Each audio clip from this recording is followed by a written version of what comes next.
Good morning. कैसे हैं? आज बीएससी सेकेंड ईयर के बच्चों के लिए डाइजेस्टिव सिस्टम का हमारा अगला लेक्चर स्टार्ट होगा। अभी तक हमने आपको एलिमेंट्री कैनाल के एनाटॉमी के बारे में सारा डिस्कशन कर लिया है। इसके बारे में बता दिया है कि एलिमेंट्री कैनाल के कौन कौन से पार्ट्स होते हैं और कहाँ पर इनकी लोकेशन होती है। आज हम एलिमेंट्री कैनाल की जो दीवार है, यानी कि इसकी जो वाल है, क्योंकि एलिमेंट्री कैनाल तो एक ट्यूब की तरह होती है, तो इसकी जो दीवार है, इसमें पाई जाने वाली जो सेल्स होती हैं वो कौन कौन सी होती हैं, किस प्रकार की, कौन से टिश्यूज पाए जाते हैं, इन सारा डिस्कशन आज हम करेंगे। और इसे हम बोलेंगे histology of the wall of elementary canal. Right, BSc second year, digestive system, digestive system, and here you are going to study today the histology of the wall of alimentary canal, wall of the alimentary canal. You know, alimentary canal starts from mouth and terminates up to the anus. As I have told you that it is the complete digestive system found in our body. Complete elementary canal का मतलब ये होता है कि जिसमें mouth भी हो और एनस भी हो। The elementary canal that starts from mouth and terminates to anus, it is known as what? It is known as complete elementary canal. तो हम भी यहाँ पर बात करेंगे हिस्टोलॉजी की। जब हम बक्कल कैविटी की बात करते हैं, बक्कल कैविटी में माउथ जो है वो एंटर करता है। बक्कल कैविटी में सैलिवरी ग्लैंड्स ओपन होती हैं, इसी में स्थित होता है आपका टंग और जबड़े से जुड़े हुए दांत होते हैं। सारा डिस्कशन हमने किया है। बक्कल कैविटी जब ये पीछे की तरफ ओपन होती है फेरिंग्स में, तो यहीं से हम स्टार्ट कर रहे हैं। फेरिंग्स की जो सरफेस होती है, जो इनर लाइनिंग होती है, that is made up of non keratinized stratified squamous epithelium, क्योंकि इसका जो सरफेस होता है वो स्मूथ होता है। तो अगर हम फेरिंग्स के सरफेस की बात करें, pharynx, the lining of pharynx, lining of the pharynx, lining of the pharynx is made up of non keratinised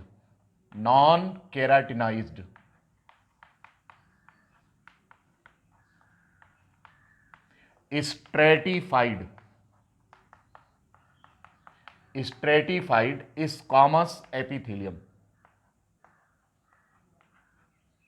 squamous epithelium, ये यहां पर टिश्यू पाया जाता है।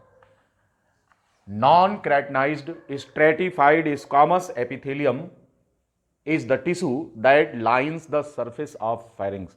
यू नो, इस प्रकार के एपिथेलियम वहीं पर पाए जाते हैं जहां पर सरफेस चिकना हो और गीला हो। क्यों? क्योंकि मैंने आपको बताया था इधर से होकर के भोजन पास होगा, तो भोजन को सरकने के लिए सरफेस कैसा होना चाहिए? स्मूथ होना चाहिए, वेल लब्रिकेटेड होना चाहिए। तो लब्रिकेशन यहां पर म्यूकस का होता है, सरफेस चिकना होता है, गीला होता है। और सुरक्षा के दृष्टिकोण से यहां पर मल्टीलेयर्ड एपिथेलियम होता है, इसलिए नाम पड़ा है स्ट्रेटिफाइड।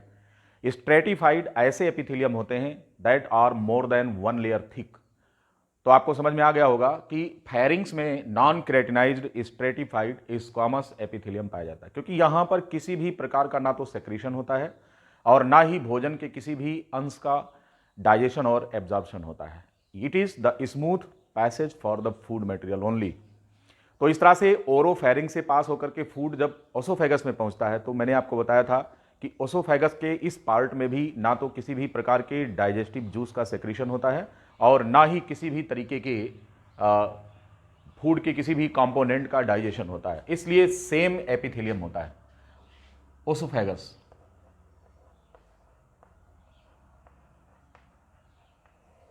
हमने आपको यहां पर बताया था no secretion of digestive juice, किसी भी प्रकार के डाइजेस्टिव जूस का सेक्रीशन नहीं होता।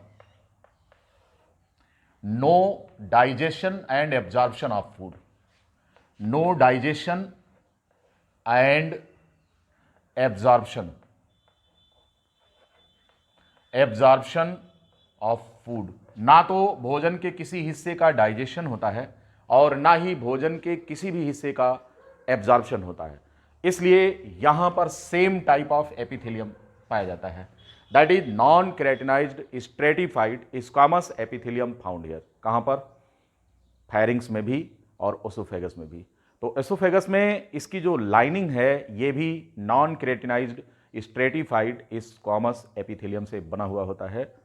ध्यान रहे कि ये दोनों भोजन के सेफ पैसेज हैं, ताकि भोजन बिना किसी फ्रिक्शन के सरक करके आपके स्टमच तक पहुंच जाए। इसलिए यहां पर इस तरह की बनावट होती है।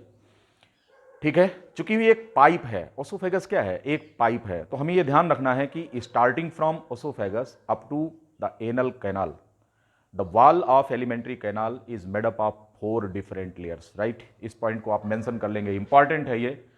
तो क्या नोट करेंगे? करेंगे साहब, starting from the oesophagus up to the anal canal, the wall of alimentary canal is having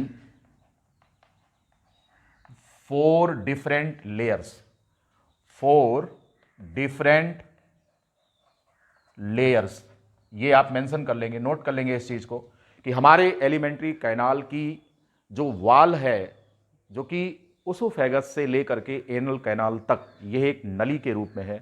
इसलिए इसकी दीवार में 4 डिफरेंट प्रकार के क्या पाए जाते हैं? लेयर्स पाए जाते हैं। और ये जो 4 डिफरेंट प्रकार के लेयर्स होते हैं, ये एलिमेंट्री कैनाल के डिफरेंट पार्ट में थोड़ी थोड़ी बनावट में डिफर करते हैं, लेकिन बहुत कुछ इनमें सिमिलरिटी होती है। तो आइए और देखें कि ये सिमिलरिटी किस प्रकार की है और ये कौन कौन सी लेयर्स होती हैं। ठीक है, नोट कर लिया होगा इसको कि ओसोफेगस से लेकर के एनल कैनाल तक एलिमेंट्री कैनाल की जो दीवार है ये 4 डिफरेंट लेयर्स की बनी होती है। और ये चारों लेयर्स कौन कौन सी होती हैं? Let's see.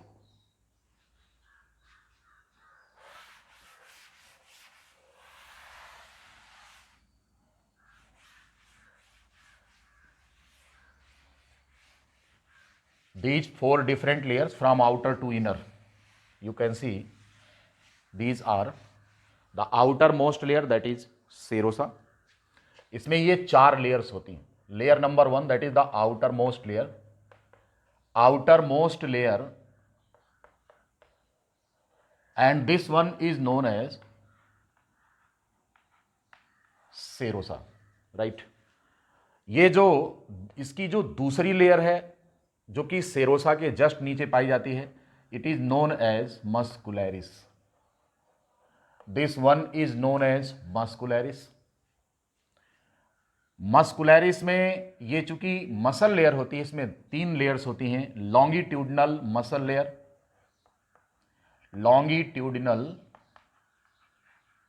मसल लेयर, और इसके नीचे होती है सर्कुलर मसल लेयर। और यहां पर एक लेयर और होती है, वो केवल स्टमच में पाई जाती है और किसी में नहीं होती। मस्कुलैरिस 3 लेयर्ड थी, 3 प्रकार की लेयर होती है मस्कुलैरिस में, लेकिन यह विशेषता केवल स्टमच में, क्योंकि स्टमच की जो दीवार है वो थिक होती है, मोटी होती है। क्योंकि यहां पर भोजन को ग्राइंड अप करने के लिए, मैस्टिकेट करने के लिए पेरिस्टाल्सिस एक प्रकार का मूवमेंट होता है वॉल ऑफ एलिमेंट्री कैनाल का, जो कि यहां पर काफी स्ट्रॉन्ग मूवमेंट होता है। And it is for the purpose to masticate the food while it is staying in stomach. जब तक भोजन स्टमच के अंदर है, यहां पर भोजन की ग्राइंडिंग होती है, उसका मैस्टिकेशन होता है by the process of a special kind of movement, and this special kind of movement is known as peristalsis। You know, here for the grinding purpose a strong peristaltic movement is observed, and to facilitate this, one additional layer in the muscularis layer of alimentary canal is found, and it is known as the oblique muscle layer।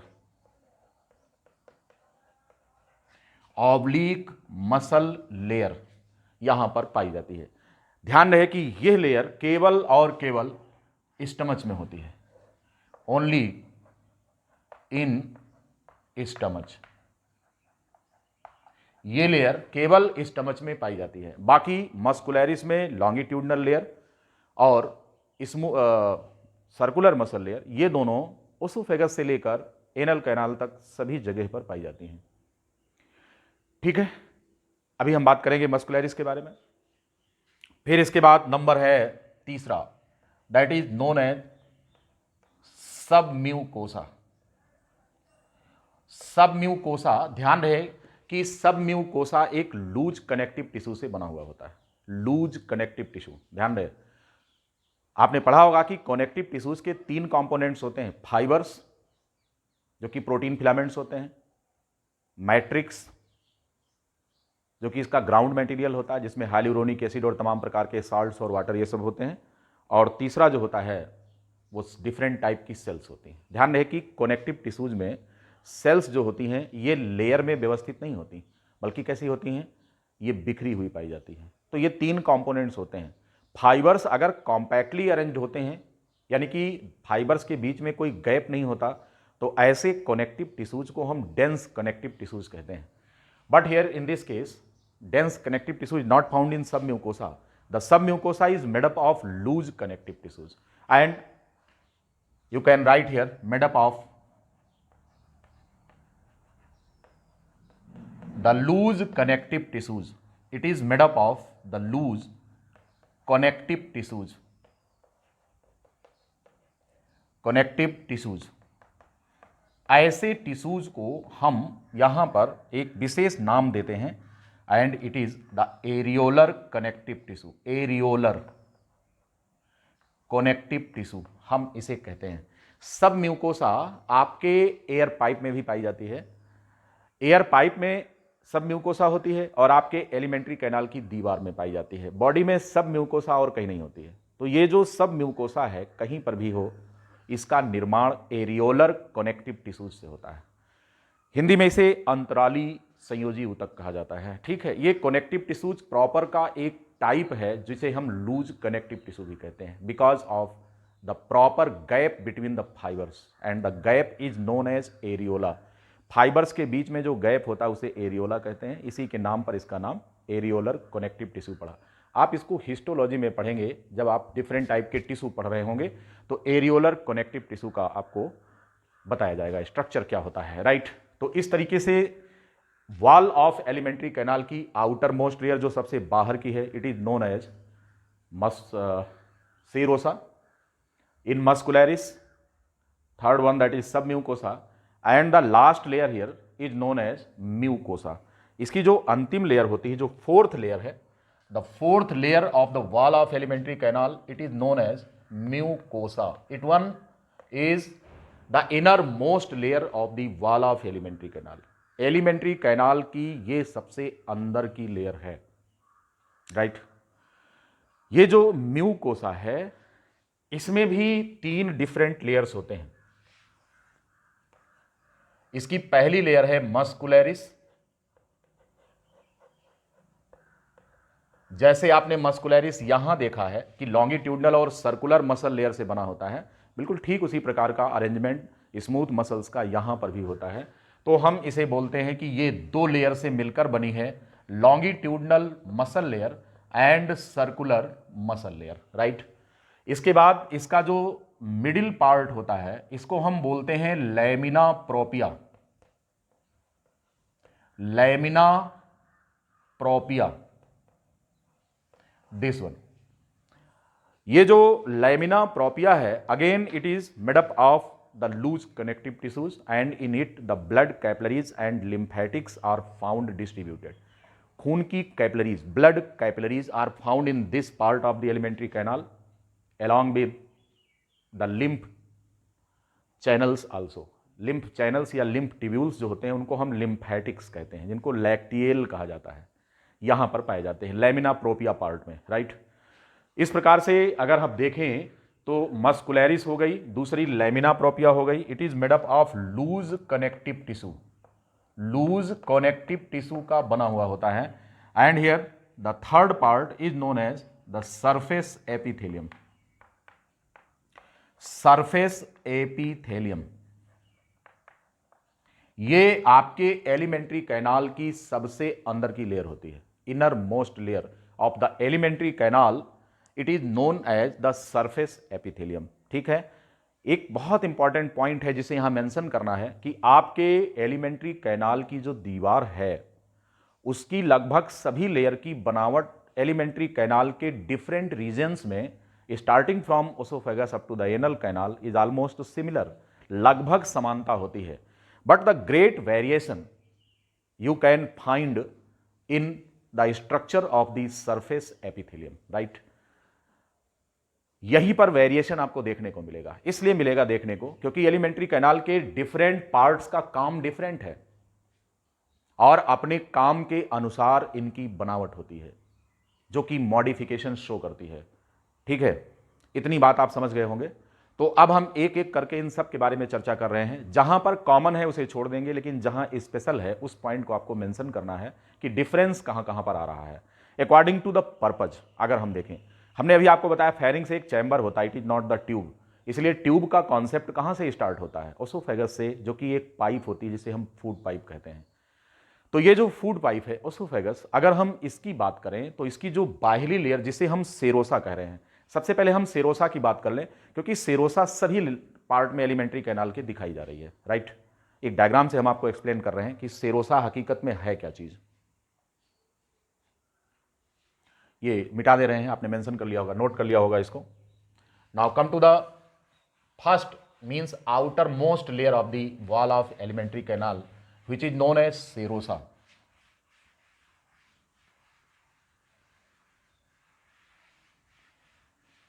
ये जो serosa है ये क्या चीज है? आपको पता है कि आपकी एलिमेंट्री कैनाल ओसोफेगस से स्टार्ट होकर के नेक से पास होकर के हमारे कंप्लीट चेस्ट में होती है और चेस्ट से आगे बढ़ती है। चेस्ट का मतलब thoracic cavity. If you see the body of human being, गर्दन से स्टार्ट करके मनुष्य के शरीर की अगर हम बात करें तो ये मनुष्य के शरीर का एक सिंपल मॉडल है, हम आपको दिखा रहे हैं। ये हमारी बॉडी है। सपोज दैट हमारी बॉडी को यहां से ऐसे डिवाइड किया गया है, राइट। अब ऊपर की जो कैविटी है, इस कैविटी को हम बोलते हैं थोरेसिक कैविटी। थोरेसिक कैविटी, और हम इस कैविटी को बोलते हैं, ये जो कैविटी है this one, it is known as abdominal cavity. Abdominal cavity, right, ये है। और थोरेसिक कैविटी और एब्डोमिनल कैविटी के बीच में एक पार्टीशन वॉल होती है and that partition wall is also known as the diaphragm, right. ध्यान रहे कि ये जो डायाफ्राम है it is the mammalian character only found in the body of mammals, all mammals. The diaphragm is present here. That is a septa-like structure that divides the body cavity of human being and other mammals into the upper chamber, that is known as thoracic cavity. और इस thoracic cavity के अंदर आपका heart होता है और आपका lung होता है, राइट। ये दो बहुत इंपॉर्टेंट ऑर्गन्स, हार्ट और लंग्स, ये आपकी थोरेसिक कैविटी के अंदर पाए जाते हैं, well protected under the case formed by the ribs and vertebral column. आपकी पसलियां, इनसे जुड़ी हुई मांसपेशियां और पीछे की तरफ वर्टिब्रल कॉलम, इनसे सपोर्टेड और स्टर्नम से सपोर्टेड आपकी थोरेसिक केज होती है। और इसी थोरेसिक कैविटी के अंदर आपकी बॉडी के दो महत्वपूर्ण ऑर्गन्स होते हैं, जिनमें से एक लंग होता है, वन पेयर, और एक हार्ट होता है, राइट। ये दो ऑर्गन्स यहां पर पाए जाते हैं। और इसके बाद के जितने भी वाइटल ऑर्गन्स होते हैं वो सब आपकी एब्डोमिनल कैविटी में होते हैं, like liver, gastrointestinal tract, GIT, starting from stomach up to the anal canal. ये सब कुछ कहां पाया जाता है? एब्डोमिनल कैविटी में। किडनी भी इसी पार्ट में होती है। अब ये चूंकि जो कैविटी हमारी है इसकी लाइनिंग किस चीज की होती है तो थोड़ा डिटेल हो जाएगा, लेकिन बॉडी कैविटी की जो लाइनिंग होती है ये मीजोडर्म से बनी होती है और स्पेशली ये सिंपल स्क्वैमस एपिथेलियम होता है, राइट। यहां पर थोरेसिक कैविटी की जो इनर मोस्ट लाइनिंग होती है हम उसे मीजोथेलियम बोलते हैं। यानी कहने का मतलब ये हो गया कि सपोज करो कि ये आपकी एलिमेंट्री कैनाल है, यहां से ये फूड पाइप है जो आपके नेक पार्ट से हो करके और आपके थोरैसिक कैविटी से हो करके अब डायाफ्राम को यहां पर पेनिट्रेट कर रही है, डायाफ्राम को यहां पर पेनिट्रेट कर रही है इस पॉइंट पर, और यहां से फिर आपका स्टमच और एलिमेंट्री कैनाल स्टार्ट हो जाता है, राइट। ये है दिस वन, ये है। तो ये जो सबसे लंबी ट्यूब है यहां पर जो आप देख रहे हैं, ये एलिमेंट्री कैनाल, मीसोडर्म जो होता है एलिमेंट्री कैनाल के चारों तरफ पाया जाता है, और इसी मीसोडर्म को हम विसरल मीजोडर्म कहते हैं, and it is in the oesophagus region known as tunica adventitia, means the serosa is also known by other name that is tunica adventitia, right।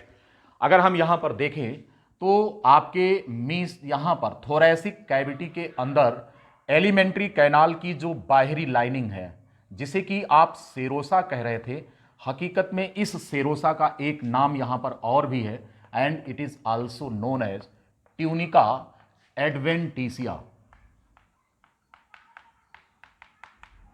This one is also known as the tunica adventitia. It is other name of serosa. यानी कि elementary canal की जो सबसे बाहरी layer, जिसे कि हम oesophagus से लेकर एनल कैनाल तक पाए जाने की बात कर रहे हैं, it is also known by the name tunica adventitia in the oesophageal region in thoracic cavity, right. ये दरअसल में जो सेरोसा है, it is the mesodermal lining. Mesoderm की दो लाइनिंग है यहां पे, और मीजोडर्म की लाइनिंग को हम कॉमन नेम देते हैं और बोलते हैं मीजोथेलियम। और ये जो मीजोथेलियम होता है, the mesodermal lining, mesodermal lining in the thoracic cavity, in the thoracic cavity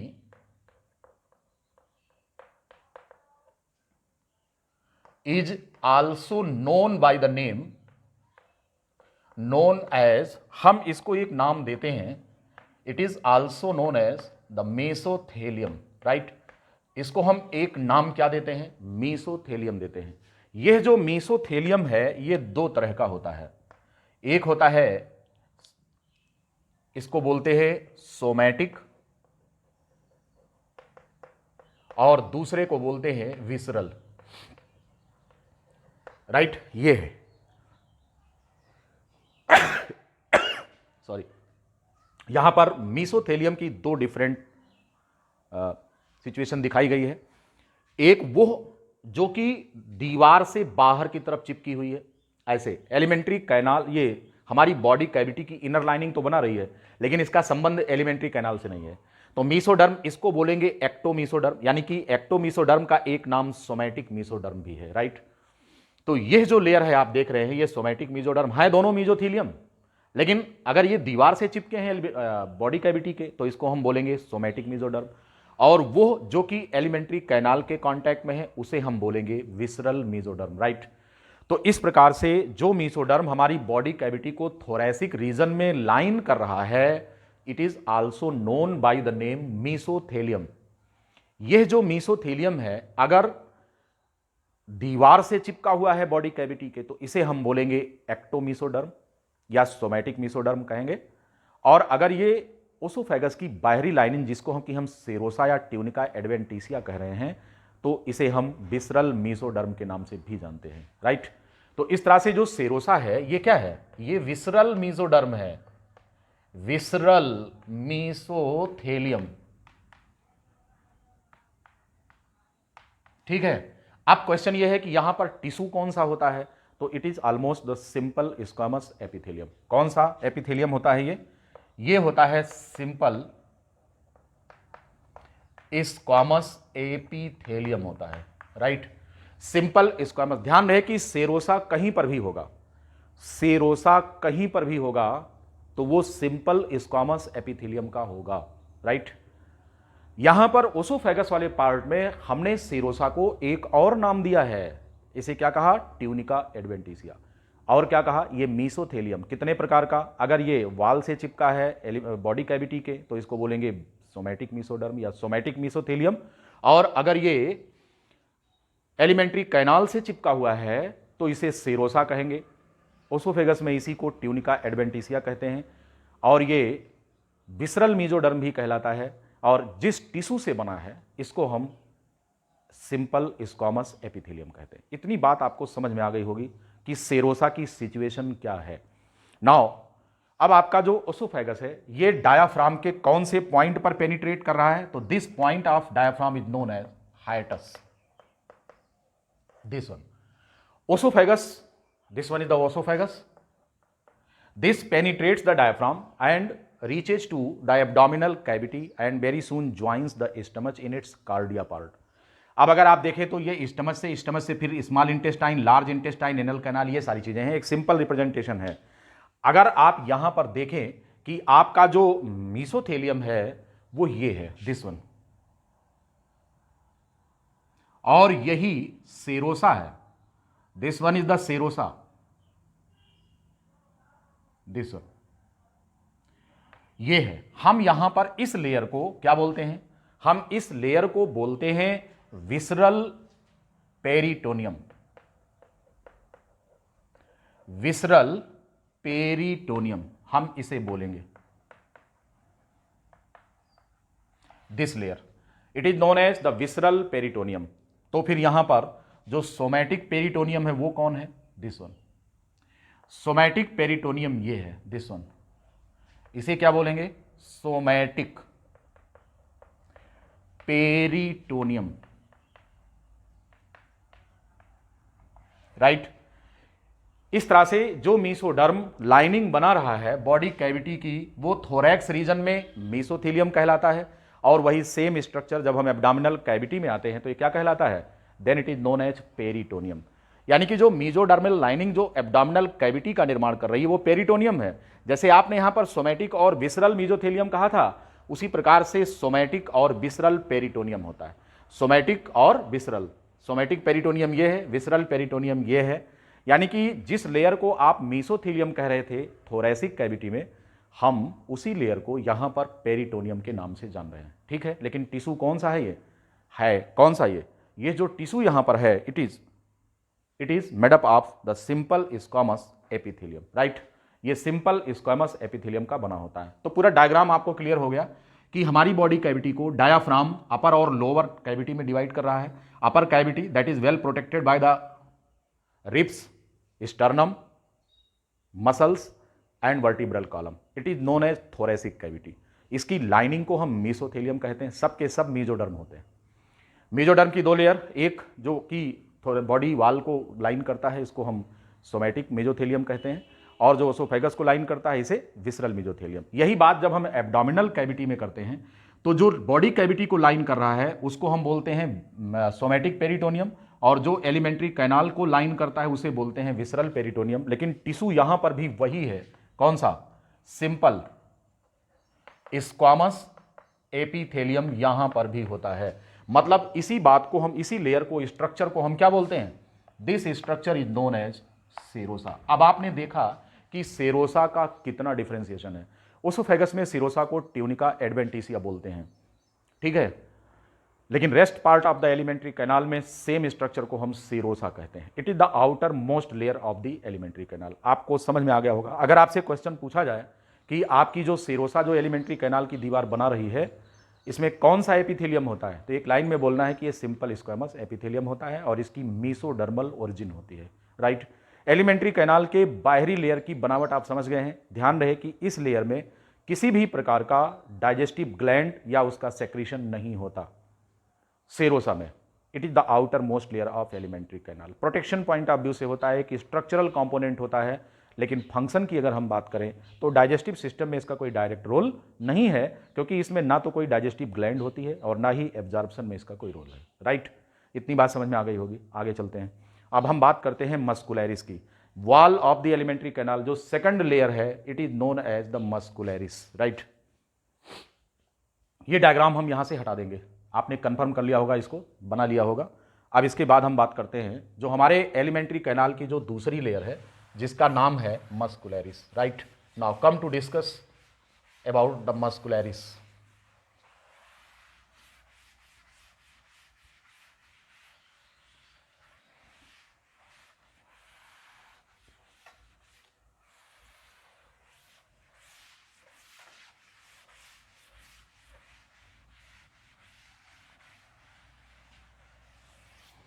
What is muscularis? Yes, come to muscularis. जो दूसरी लेयर है वॉल ऑफ एलिमेंट्री कैनाल की, इट इज द मस्कुलरिस।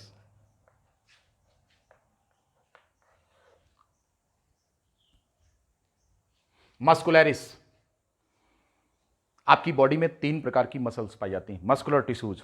उनमें से एक ऐसी मसल होती है जो कि आपकी बॉडी के स्केलेटन सिस्टम से उसका संबंध होता है। ऐसी मसल्स को हम स्केलेटल मसल्स कहते हैं। ये वॉलेंट्री होती हैं, और वॉलेंट्री का मतलब ये हो गया कि इनका कॉन्ट्रैक्शन और रिलैक्सेशन तभी होगा जब आप चाहेंगे, मतलब कि आपकी इच्छा पर निर्भर करता है इनका कॉन्ट्रैक्शन और रिलैक्सेशन। लेकिन जो दूसरी मसल होती है जिसे हम स्मूथ मसल, इनवॉलेंट्री मसल कहते हैं, ये स्मूथ होती है, नॉन स्ट्राइटेड होती है। ऐसी मसल आपके यहाँ पर मस्कुलरिस में पाई जाती है। तो कौन सी मसल यहाँ पर होगी, अगर आपसे ये पूछा जाएगा तो आपको नोट करना है क्या, कि it is smooth muscle, smooth non skeletal, non striated muscle यहां पर पाई जाती है।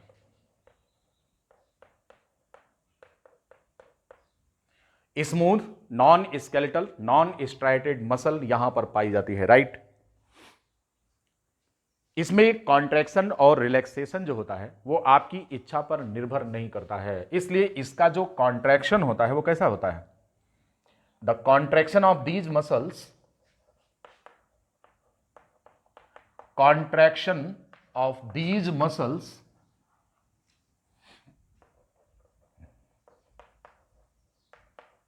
is involuntary। यहां पर मूवमेंट को हम नाम क्या देते हैं, the movement of these muscles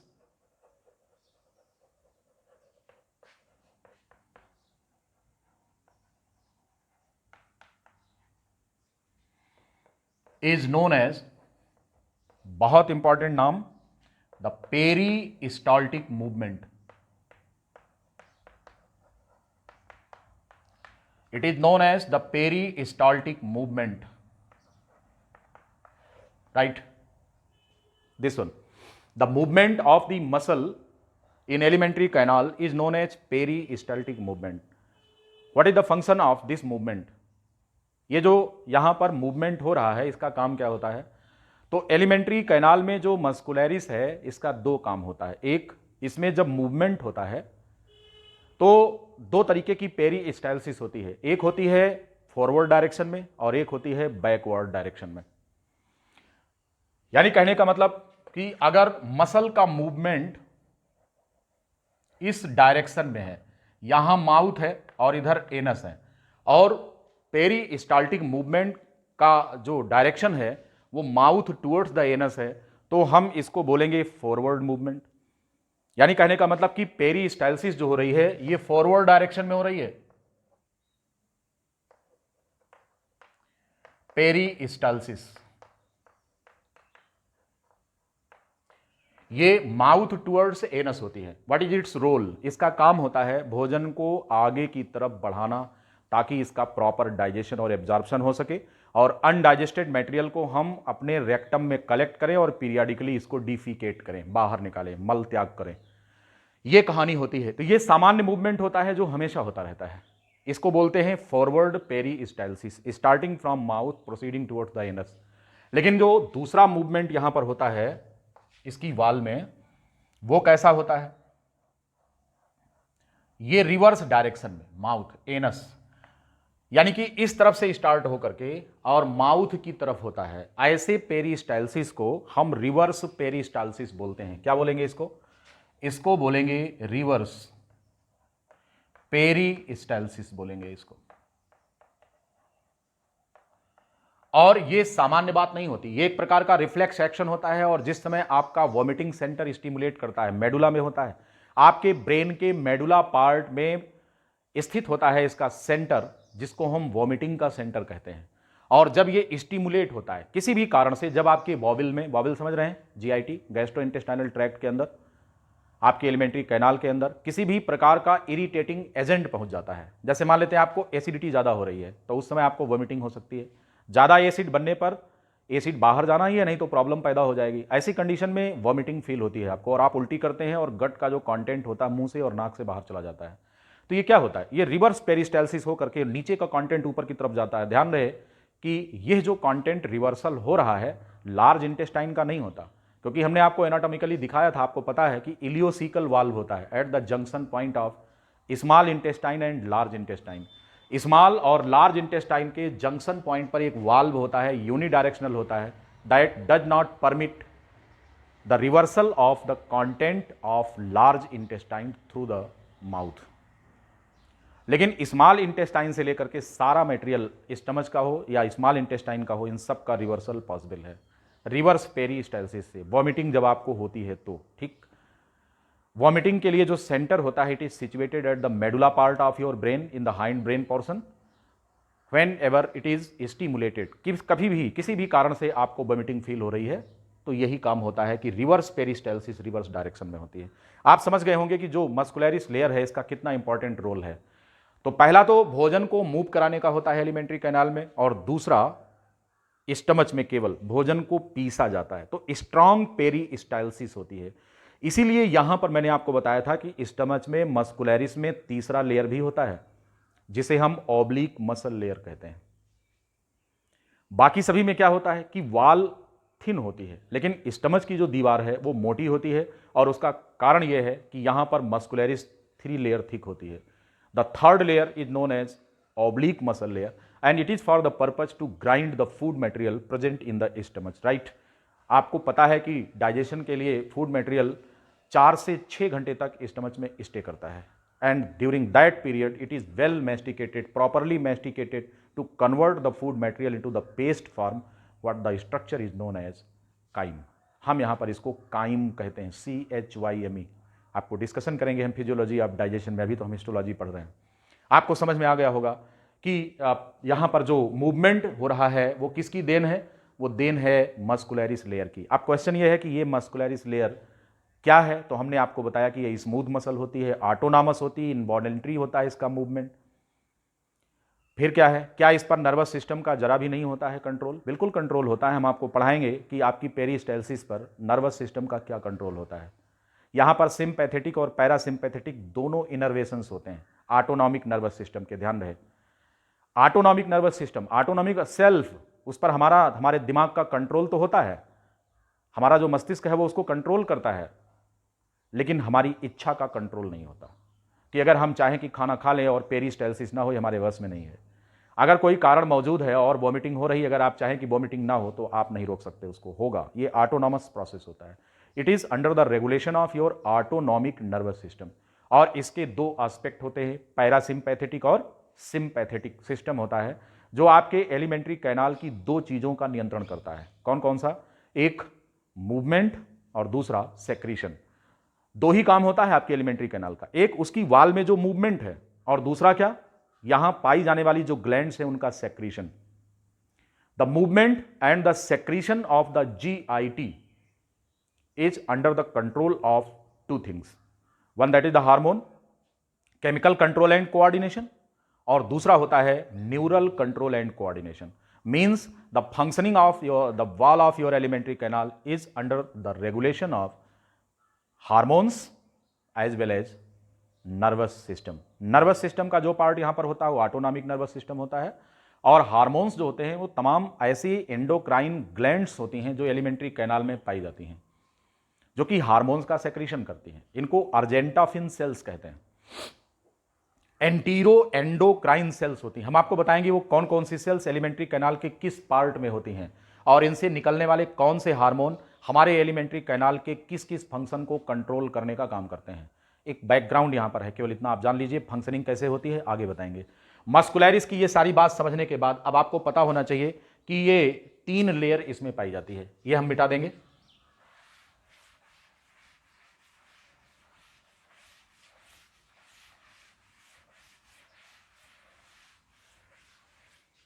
जब हम बात करते हैं कि सर्कुलरिस क्या होता है और लॉन्गिट्यूडनल फाइबर्स क्या होते हैं, दरअसल में फाइबर्स के अरेंजमेंट के आधार पर ही longitudinal muscle layer, circular muscle layer और ऑब्लिक मसल लेयर होता है। हम इसे आपको समझाने का प्रयास कर रहे हैं।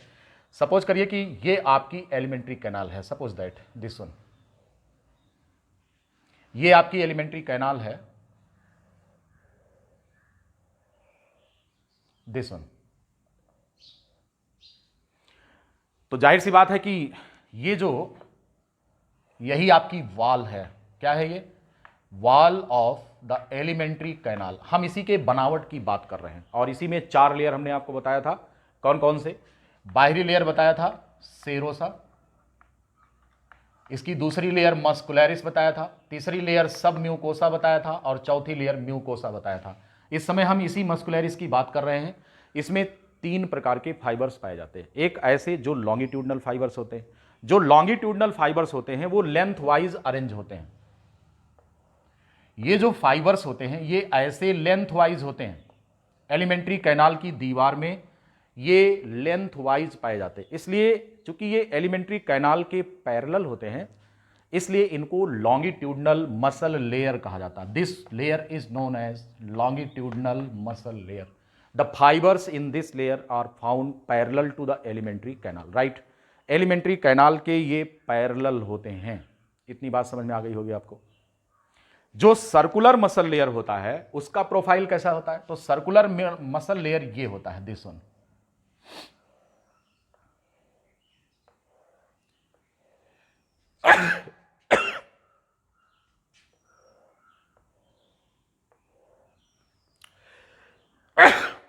सॉरी, ये होता है जैसे कि सपोज करो कि ये ट्यूब है, ये एलिमेंट्री कैनाल है, ये एलिमेंट्री कैनाल है।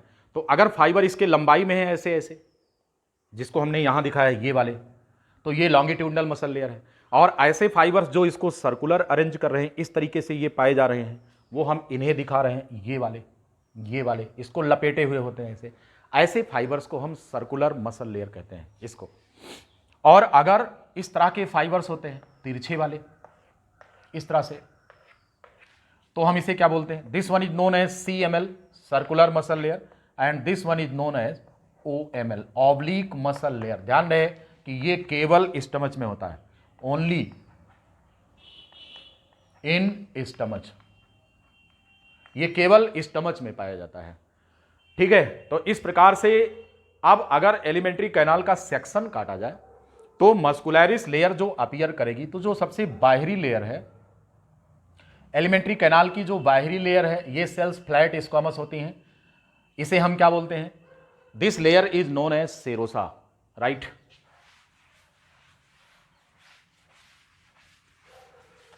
अगर हम यहां पर देखें तो इस लेयर को तो हम बोल रहे हैं layer number 1, that is serosa, right. इसके बाद जो दूसरी लेयर है यहां पर अगर आप देखें, जब इसका TS काटेंगे एलिमेंट्री कैनाल का, जैसे आपकी एलिमेंट्री कैनाल है और आप ऐसे काट दीजिए और काटने के बाद फिर सामने से देखिए ऐसे, तो जो आपके लॉन्गिट्यूडनल फाइबर्स हैं वो छोटे छोटे गुटके के तरीके से कटे हुए आपको दिखेंगे। तो इन्हें हम ऐसे देखेंगे। ये जो लेयर है ये लॉन्गिट्यूडनल मसल फाइबर का है प्रोफाइल, क्योंकि जब इनको होते ये लेंथ वाइज है और जब आप इनको TS काटते हैं इनका, तो ये इस तरह से दिखेंगे। इस तरह से ये जो पोर्शन है इसे हम बोलेंगे क्या? This one is known as longitudinal muscle layer. जैसे ये हैं उंगलियां हमारी हैं, सपोज करो ये लॉन्गिट्यूडनल मसल फाइबर हैं और आप ऐसे और इनको इस तरह काट रहे हैं, तो गोल गोल ही तो दिखेंगी सामने से, तो वो ये हो गई। लेकिन जिस समय आप TS काट रहे हैं तो जो सर्कुलर मसल लेयर होता है ये पूरी लंबाई में कटेगा, तो ये कैसा दिखेगा? जो सर्कुलर मसल लेयर होता है वो इस तरह दिखेगा, दिस वन।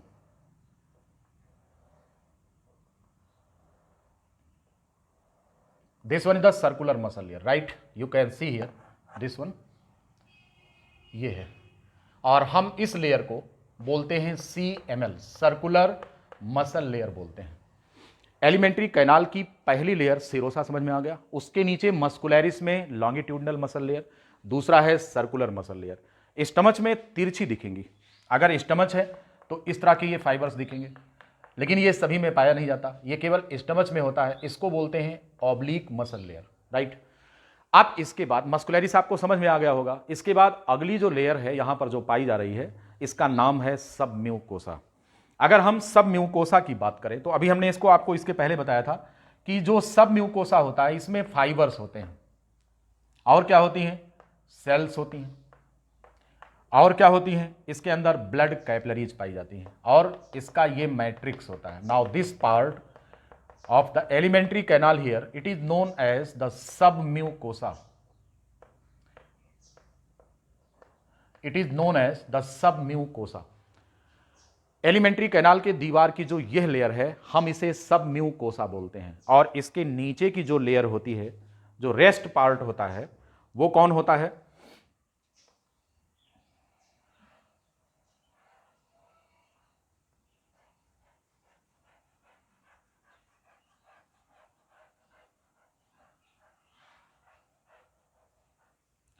This one. यह जो लेयर है, इतना पोर्शन अगर हम देखें तो यह है म्यूकोसा। अब म्यूकोसा में भी यहां पर सबसे पहले अगर हम म्यूकोसा की बात करें तो मस्कुलैरिस लेयर होती है, longitudinal muscle layer, longitudinal muscle layer के बाद सर्कुलर मसल लेयर होती है, यहां पर भी वही अरेंजमेंट होता है जो अभी बाहर देख के आए हैं, और फिर इसके बाद होता है लैमिना प्रोपिया। लैमिना प्रोपिया में यहां पर लिम्फेटिक्स पाई जाती हैं, ये हैं, ये लिम्फ वेसल्स होती हैं, क्या बोलते हैं इसको, लिम्फेटिक्स, और इन्हीं में पाई जाती हैं ब्लड कैपिलरीज। ये ब्लड कैपिलरीज यहां पर फैली हुई होती हैं। इस तरह से अगर आप देखें तो इसका जो लैमिना प्रोपिया वाला पोर्शन होता है, तीन पार्ट होते हैं इसके, कौन कौन से, मस्कुलैरिस, म्यूकोसा, ये पहली लेयर है म्यूकोसा की। जो दूसरी लेयर है ये है लैमिना प्रोपिया, और इसकी जो तीसरी लेयर है हम उसे बोलते हैं सरफेस एपिथेलियम। इन तीनों लेयर को आप यहां देख सकते हैं, ये पूरा portion starting from here up to this, ये पूरा पार्ट जो होता है ये म्यूकोसा होता है। ध्यान रहे कि म्यूकोसा की बनावट एलिमेंट्री कैनाल के डिफरेंट पार्ट में अलग अलग होती है, ठीक है, क्योंकि पर्पस क्या है, सबका फंक्शन अलग अलग है, डिफरेंट प्रकार के फूड कंपोनेंट्स का डाइजेशन यहां पर होता है, तो उसके हिसाब से इसकी बनावट होती है। तो यह जो लेयर आप देख रहे हैं, जो सबसे बाहरी लेयर, इसको सरफेस एपिथेलियम कहा जाता है। इसकी बनावट अलग अलग पार्ट में एलिमेंट्री कैनाल के अलग अलग होती है। इसके जस्ट पीछे का हिस्सा ये लैमिना प्रोपिया, जिसमें ब्लड कैपिलरीज और लिम्फेटिक्स पाए जाते हैं। इसके पीछे का पोर्शन ये मस्कुलैरिस म्यूकोसा है, जिसमें दो लेयर पाई जाती है, लॉन्गिट्यूडनल मसल लेयर और सर्कुलर मसल लेयर, और इन तीनों को हमने यहां पर दिखा दिया, मस्कुलैरिस म्यूकोसा, लैमिना प्रोपिया और सरफेस एपिथेलियम। इसमें वही चीज है, LML longitudinal muscle layer, LML longitudinal muscle layer, this one is CML circular muscle layer, और इसके नीचे लैमिना प्रोपिया है जिसमें ब्लड कैपिलरीज और लिम्फेटिक्स पाए जाते हैं, और सबसे बाहर की तरफ जो कि एलिमेंट्री कैनाल के ल्यूमेन में प्रोजेक्ट करता है, हम इसे सरफेस एपिथेलियम कहते हैं। ध्यान रहे कि सब म्यूकोसा और सरफेस एपिथेलियम में विशेष प्रकार की ग्लैंड्स पाई जाती हैं। इनकी बनावट भी एलिमेंट्री कैनाल के डिफरेंट पार्ट में अलग अलग होती है, वेरी करती है, राइट। तो एक लेक्चर हमारा ये कंप्लीट हुआ। सरफेस एपिथेलियम थोड़ा डिटेल है, तो इसको हम अपने अगले लेक्चर में कवर करेंगे।